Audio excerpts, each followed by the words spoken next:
SIR सर्वे 2025 का original गणना प्रपत्र जारी हो गया है। अब हर BLO को इसी फॉर्म में एंट्री करनी होगी। यदि आप मतदाता हैं तो आपको यह गणना प्रपत्र भर कर देना होगा, और यदि आप BLO हैं तो आपको इसको डोर टू डोर सर्वे के दौरान बांटना है और प्रत्येक वोटर से भरवा कर इसको लेना है। कौन सी जानकारी किस मतदाता को फॉर्म में सही से भरनी है, वह सभी आज बिल्कुल सटीक जानकारी और आपकी सभी समस्या के समाधान के साथ इस वीडियो में मैं आपको देने वाला हूं। ध्यान रहे, जिनका गणना प्रपत्र सही भरा हुआ होगा उनका ही नाम ड्राफ्ट मतदाता सूची में प्रकाशित होगा। चलिए वीडियो शुरू करते हैं।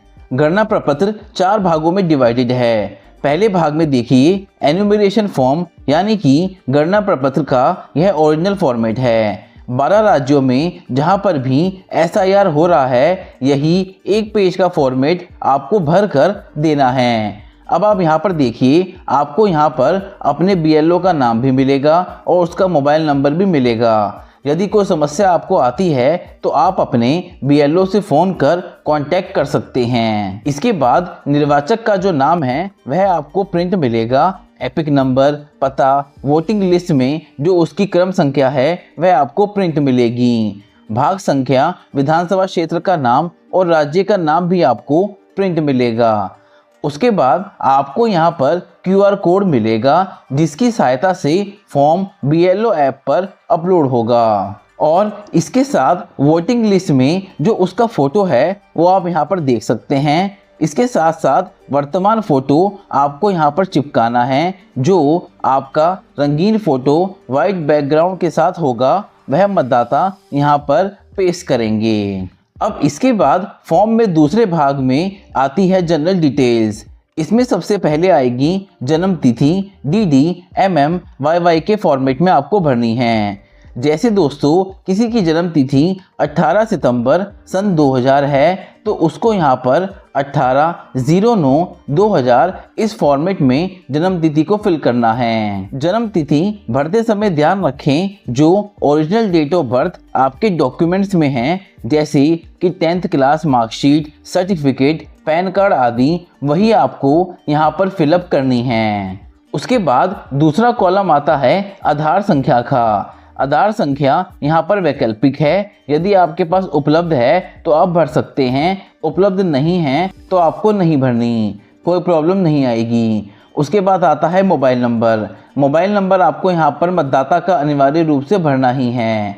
उसके बाद पिता और अभिभावक का नाम, तो यहाँ पर आपको अपने पिता का नाम दर्ज करना है और फिर पिता का या अभिभावक का एपिक नंबर यदि आपके पास उपलब्ध हो, यानी कि पहचान पत्र संख्या, तो उसकी संख्या आप यहाँ पर लिख सकते हैं। अगर आपके पास नहीं है तो आप इसको खाली भी छोड़ सकते हैं।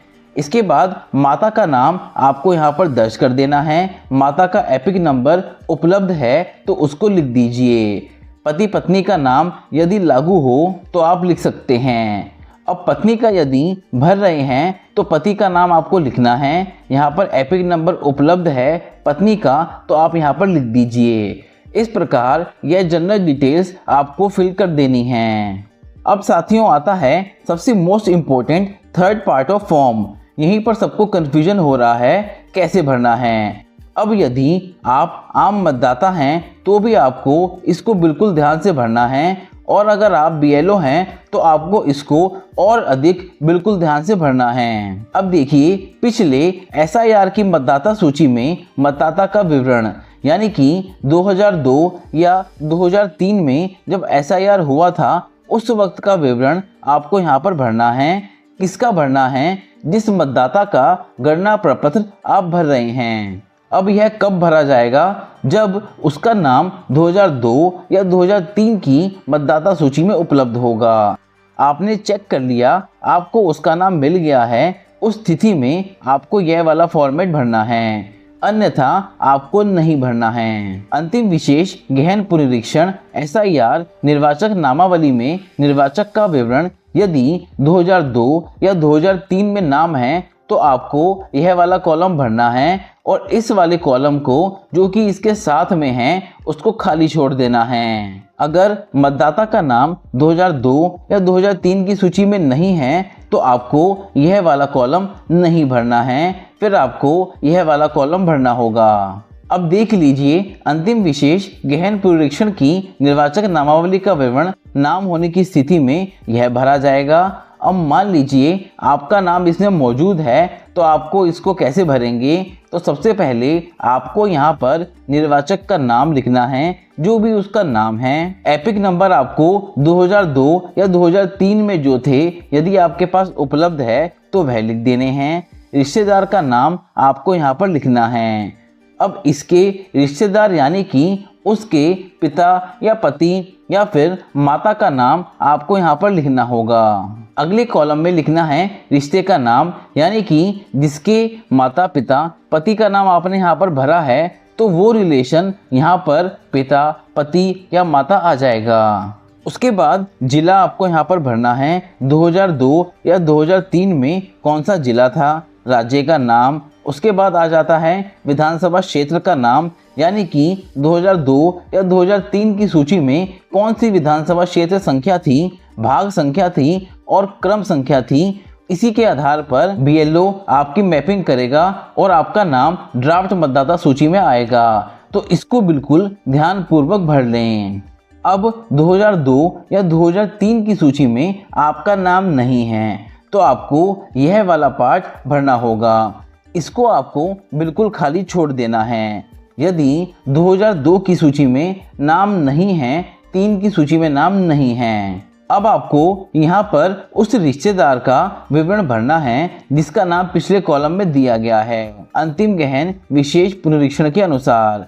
लेकिन मैं आपको बता दूं, आपको पहले BLO से पूछ लेना है कि उसने आपको किसके साथ ऐड किया है, पिता के साथ, दादा के साथ, दादी के साथ या माता के साथ, क्योंकि प्रोजेनी के रूप में मैपिंग पहले हो चुकी है, जिसकी पूरी जानकारी आप इस वीडियो की हेल्प से भी जान सकते हैं। वीडियो का लिंक आपको डिस्क्रिप्शन बॉक्स में मिल जाएगा। अब जिनके माता या पिता के नाम 2002 या 3 की लिस्ट में आ चुके हैं, उनकी मैपिंग पहले की जा चुकी है। अब ऐसा ना हो कि आपका नाम पिता के साथ ऐड किया गया हो और आप माता की सूचना यहाँ पर भर दें, या दादा या दादी के साथ ऐड किया गया हो और आप माता या पिता की सूचना यहाँ पर भर दें। तो BLO से बिल्कुल पहले क्लियर कर लीजिए आपके किसके साथ उसने आपको ऐड किया है। उसी रिश्तेदार की डिटेल आपको भरनी होगी। अब डिटेल किस प्रकार आपको भरनी है वह देखते हैं। नाम यहाँ पर उस रिश्तेदार का लिखना है आपको जो 2002 या 3 की सूची में दर्ज था। वह आपके पिता हो सकते हैं, माँ हो सकती है, दादा या दादी हो सकते हैं।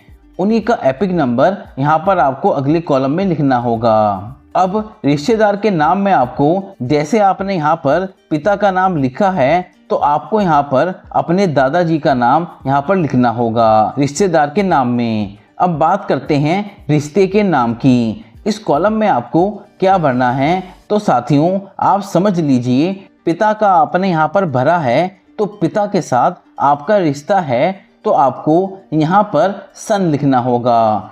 दादा का आप यहाँ पर भर रहे हैं, तो आपको यहाँ पर ग्रैंड सन लिखना होगा। इस प्रकार आपको यहाँ पर रिश्ता लिखना है, पिता का रिश्ता नहीं लिखना है। उनके साथ आपका जो रिलेशन है, यानी कि मतदाता का, वो आपको यहाँ पर भरना होगा। बेटा है तो सन लिखे, पोता है तो ग्रैंड सन आदि आपको यहाँ पर लिखना होगा। ये बहुत बारीक चीज़ है, इसको अच्छे से समझ लीजिए। इसके बाद राज्य का नाम आपको यहाँ पर लिख देना है, विधानसभा क्षेत्र का नाम, निर्वाचन क्षेत्र की संख्या, भाग संख्या और क्रम संख्या। यह सारी डिटेल आपको उस व्यक्ति की लिखनी है जिसका 2002 या 2003 में नाम है और वह आपका रिश्तेदार है, जिसके साथ BLO ने आपको प्रोजेनी के रूप में ऐड किया है। वह जानकारी आपको भरनी है 2002 या 3 की सूची अनुसार। यहाँ पर एक बार सब डिटेल समराइज कर देता हूँ आपकी सुविधा के लिए। यदि आप A कैटेगरी के मतदाता हैं, आपका खुद का 2002 की सूची में नाम है, तो इस वाली डिटेल को आप भर देंगे और इस वाली डिटेल को आप बिल्कुल खाली छोड़ देंगे। इस बात का आपको ध्यान रखना है। और 2002 की या 3 की सूची में नाम नहीं है, तो ऐसी स्थिति में यह वाली डिटेल आपको भरनी होगी, इसको आप खाली छोड़ दें। यहाँ पर उस रिश्तेदार का नाम भरें, माता पिता, दादा या दादी, जिसका नाम 2002 या 3 की लिस्ट में मौजूद है। अब साथियों, यदि आप BLO हैं तो मैं आपको पर्सनली रूप से यही सलाह दूंगा कि इन सारी डिटेल्स को आप खुद ही भर लें, उनसे सिर्फ विवरण लें, क्योंकि गणना प्रपत्र आपको एक ही मिलेगा। 2 प्रतियों में यह आपको निर्वाचक को देना है, एक आपको खुद रखना है, तो इसमें गलती की संभावना नहीं है, इसलिए आप खुद ही इसको भर लें। इसके बाद देखिए साथियों, यहाँ पर कुछ घोषणाएं दी गई हैं। आपको मतदाता को पढ़कर सुना देना है या मतदाता को बोल देना है कि आप उनको पढ़ लें। इसके बाद यहाँ पर आपको मतदाता के हस्ताक्षर करवाने हैं और उसका अंगूठा भी लगवा लेना है। यदि मतदाता आपको नहीं मिलता है तो आपको पता नहीं है कि वह कब आएगा, तो इस स्थिति में आप उसके परिवार के मुखिया के भी हस्ताक्षर या अंगूठा लगवा सकते हैं। इसके अलावा साथ में तारीख भी आपको यहाँ पर लिखवा लेनी है। अब आखिरी में पार्ट 4 में सबसे महत्वपूर्ण और इम्पोर्टेंट रहने वाला है, क्योंकि यहाँ पर BLO के हस्ताक्षर का कॉलम दिया गया है। आपको पूरी जानकारी को चेक करना है, उसके बाद आपको यहाँ पर हस्ताक्षर करने हैं। आप देख लीजिए BLO की घोषणा भी यहाँ पर दर्ज है। मैंने उपरोक्त विवरण का सत्यापन अंतिम विशेष गहन पुनरीक्षण की निर्वाचक नामावली से कर लिया है। यह घोषणा करके आप यहाँ पर साइन कर रहे हैं। उसके बाद जब इसको अपलोड करने का ऑप्शन स्टार्ट होगा तो BLO को इसको ऑनलाइन अपलोड करना होगा और SIR सर्वे की यह प्रोसेस पूरी कंप्लीट हो जाएगी। तो ये थी साथियों गणना प्रपत्र को भरने की पूरी प्रोसेस और बिल्कुल सटीक जानकारी जो मैंने आपको स्टेप वाइज बता दी है। फिर भी यदि अगर आपकी कोई क्वेश्चन या क्वेरी हो तो आप कमेंट बॉक्स में पूछ सकते हैं। आज की वीडियो हेल्पफुल लगी हो तो वीडियो को लाइक और शेयर ज़रूर कर दें, और अगर आपने अभी तक चैनल को सब्सक्राइब नहीं किया है तो सब्सक्राइब ज़रूर कर लें। जय हिंद।